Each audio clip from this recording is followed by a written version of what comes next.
Du du du du du. Halo teman-teman, perkenalkan, nama saya Mila Anggraini. Aku dari Prodi Hubungan Internasional kelas A2. Du du du du du.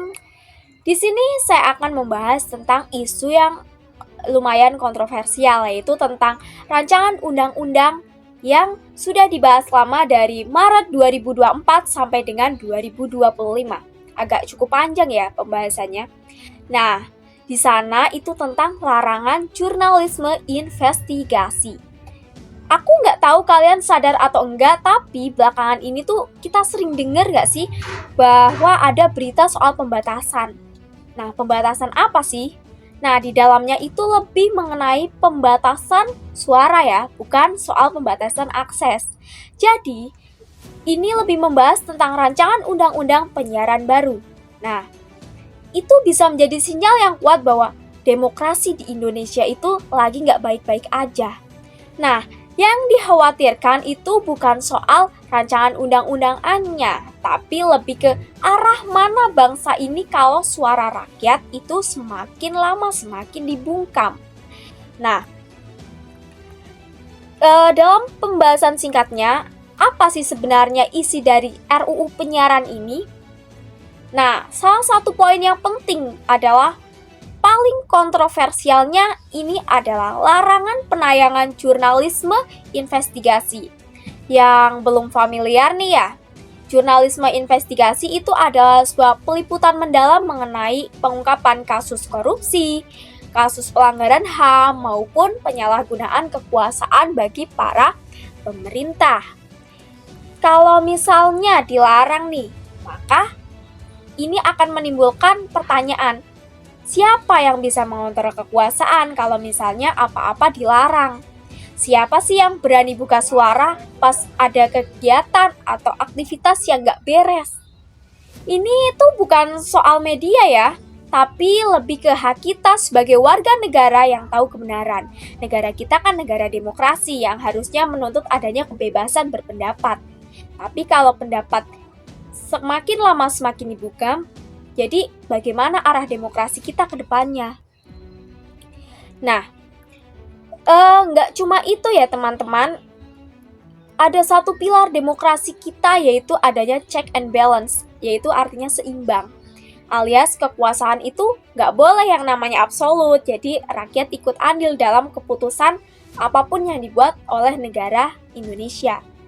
Yang harus mengawasi sistem pemerintahan negara ini bagaimana berjalannya. Tapi kalau media yang salah satu pengawas penting bagi demokrasi, terus media itu disensor dan rakyat kehilangan akses untuk tahu apa yang sedang terjadi di dalam negara ini, kita tuh bisa jadi buta, teman-teman. Buta bukan arti sebenarnya, tapi kita buta tentang informasi, tentang sistem pemerintahan, dalam-dalamnya tuh bagaimana.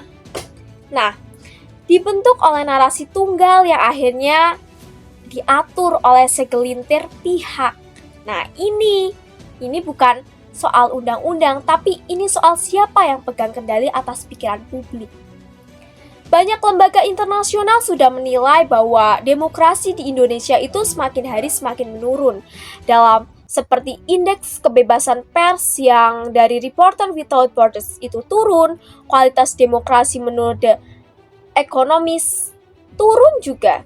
Jadi bisa disimpulkan bahwa demokrasi semakin hari semakin turun. Kita mulai terbiasa melihat adanya pembungkaman kritik, pembubaran aksi, kriminalitas jurnalis, dan sekarang seolah-olah undang-undang ini tuh bilang bahwa kita yang menentukan apa yang boleh kamu tonton, kamu dengar, dan kamu pikirkan. Nah, itu yang dikatakan segelintir orang yang ada dalam pemerintah.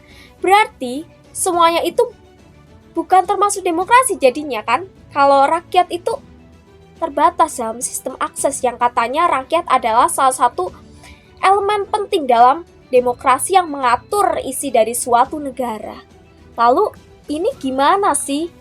Nah, ironisnya yang mengatakan bahwa adanya bahwa semuanya itu seolah-olah negara yang mengatur, apa yang kita tonton, apa yang kita dengar, apa yang kita pikirkan itu adalah negara demokrasi yang terbesar nomor 3 di dunia loh teman-teman. Jadi kita tuh aslinya bukan anti pemerintah, tapi kita pro terhadap kebenaran. Kalau undang-undang sendiri membatasi suara rakyat, terus maka kita punya tanggung jawab angkat suara.